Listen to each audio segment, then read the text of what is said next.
نتكلم خويا. ولكن ما غتبقاش الصوت. الصوت. اهلا وسهلا متتبعي جريده عبير، مرحبا بكم معنا مباشره من نواحي المحمديه وبالضبط من جماعه الشلالات. وكما كتشوفوا في الصوره يعني اخر ما كاين في المدارات بهذا الشكل هذا. يعني هذا راه مداره كما كتشاهدوا معنا في الصوره، انتم كتشوفوا مشاهدينا الكرام. يشكر خطوره على الاطفال الصغار. هذه كروازمه في اتجاه جماعه وكذلك مقر الدرك الملكي. كنشوفوا بهذا الشكل هذا، يعني مداره واضعين رويضه ديال التراكتور. ما عرفناش اشنو واقع بالضبط. معنا احد الساكنه غادي يوضح لنا اكثر. جينا اليوم دزنا بالصدفه اخي الكريم ولقينا هاد المداره وتساءلنا شنو اللي واقع. السلام عليكم اخواني الاعزاء. بان هذا المشكل هذا اللي كاين في هذه المنطقه هذه، بحال دابا مثلا كان حدا الجامع، راه الان سدوا هذيك البلاصه. كانت فيها شي 3 متر او 5 كيلعبوا الدراري الاطفال الصغار، وكانت كتشكل خطوره على الدراري الصغار. هذه اول شيء. بعدا كانت بجانب المسجد. ثانيا طاح يعني سقط فيها كاميو من نوع مان كبير، يعني مازال جديد، ترست المولاه، ترست له الزروال ديالو، يعني ضعف المسائل ديالو. ثانيا في هذه البلايصه هذه كتشكل لنا خطوره على الاطفال ديالنا والاولاد ديالنا. وهذا القادوس ديال واد الحار وزيدون هنا في منطقه فيها الحضاره. يعني لابد من المسؤولين، من واجب عليهم ان يراقبوا البلاد ديالهم. راهم واخدين عهد على الوطن ديالهم وعلى البلاد ديالهم. يعني عليهم ان يقوموا بهذا الواجب الوطني. اول شيء دابا لسقط الطفل من الاطفال، خلونا كاع من الشاحنات ومن السيارات. يعني كل شيء كيتعوض. يعني لا طاح دري صغير غتنوض الضجه وعاد حنا سيدي وحنا كذا، لا. هذه راه مسؤوليه كيتحملوها، كيعرفها الصغير والكبير، كيعرفوها المقدمين، كيعرفوها الدرك، كيعرفوها الناس ديال الجماعه. في واجب يعني كل شيء كيدوز من هنا. نعم يوميا كنشوفوا بأم عيوننا ينظروا هذه الاشياء. فواجب عليهم ان يقوموا بهذا الواجب الوطني، وان يقوموا بهذا الاصلاح ديال هذه القوادس على حساب الاطفال والسيارات. والسلام عليكم ورحمه الله وبركاته. كنشكروك اخي الكريم على هذه المداخله ديالك. كان معنا احد من الساكنه اللي عطى الراي ديالو وعطى هذا المشكل اللي كبير. كنتمناو من المسؤولين من المنتخبين، يعني واش ما شفتوش هاد الصوره هذه؟ هما اطفال ما خصهاش نشدوهم، هما صغار دايزين من الجانب، يقدر في اي لحظه يطيح، اي لحظه يطيح. كما كنخلينا نقربكم الصوره اكثر. راه قادوس، راه قادوس ديال البحر. شوف داير لي كارطونه، شوف الشكل. هاهي كارطونه باش تدينو، دايره كارطونه وسميتو. هذا راه يشكل خطر كثير. شوف الكاميرات هنا. تمام. هاد الكاميرات كيلقاو صعوبه هنا. شحال من كاميرا سقطت. السلام عليكم.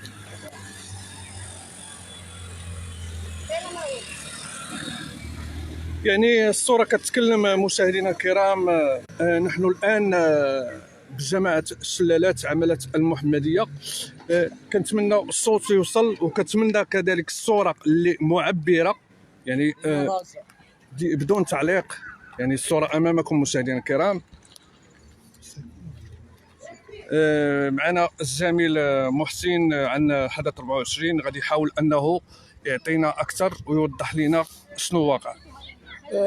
كما شاهدتي الاخ وكما شاهدوا المشاهدين، صراحه مؤسف اننا نتكلموا بهذه الامور. مؤسف اننا نشوفوا الحلول الترقيعيه بهذا الشكل من طرف الساكنه. وهذه رساله للمسؤولين انهم يجيو يديروا خدمتهم، يوقفوا على شغلهم. حيت كما قلنا وكما قال لنا واحد من الساكنه باللي راه كيرموك هنا، داز من هنا وكانت هبطت لي الرويضه ديال الرموك. وكان يعني هذا المكان يعني شبه عاري، غير الساكنه كما قال لنا اللي داروا هذا الحل. ولكن واش يعقل انا نشوف الرويضه ديال التراكتور؟ واش يعقل انا نشوف الرويضه ديال التراكتور في المكان ديال الغلاقه ديال القادوس؟ واش يعقل ولا لا يعقل؟ يعني مع العلم ان كل شيء كيدوز من هنا، المسؤولين كلهم تيدوزوا من هنا. وماشي غير في هذه، باش نكونوا واضحين، حنا كنا في الجوله ديالنا. تمام. القادوس فوق نفس المشكل، داير بالحجر. واش اي مكان غنشوفوا بهذه الامور؟ واش دائما غتكون العرقله؟ الاناره قال لك من عاد ما في الشارع هذا. تخيل بالله عليك دابا الانسان دايز بالليل ما عرفش، ماشي ولد الحي، باش غيعرف باللي كاين قادوس هنا. غتكون كارثه. حنا ما بغيناش تكون الكارثه اش نتكلموا، خاص يكون الحل قبل من الكارثه باش ما نطيحوش في الكارثه. ولا شفتي راه الامور واضحه، ما لقينا ما نقولوا. يعني الصوره كتتكلم كتعبر على نفسها. واكيد التعليق للمشاهدين الكرام هما يعطيو الجمله المفيده لهذا الكارثه.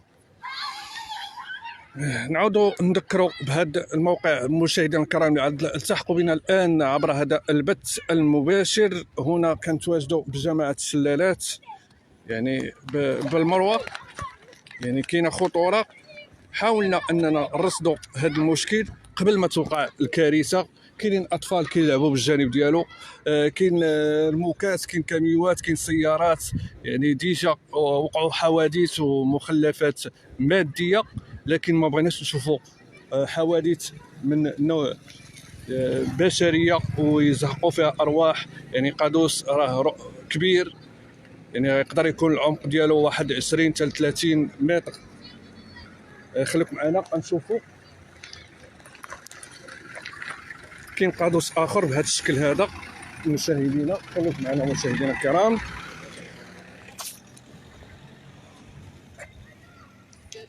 القادوس الثاني واضعين فيه الحجر كذلك، يعني نفس الشارع نفس المنطقه.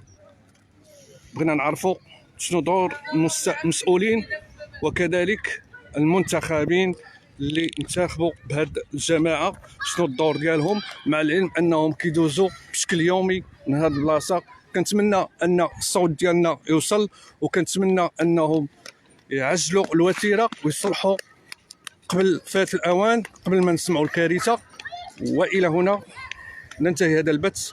دمتم في رعايه الله، والسلام عليكم ورحمه الله تعالى وبركاته.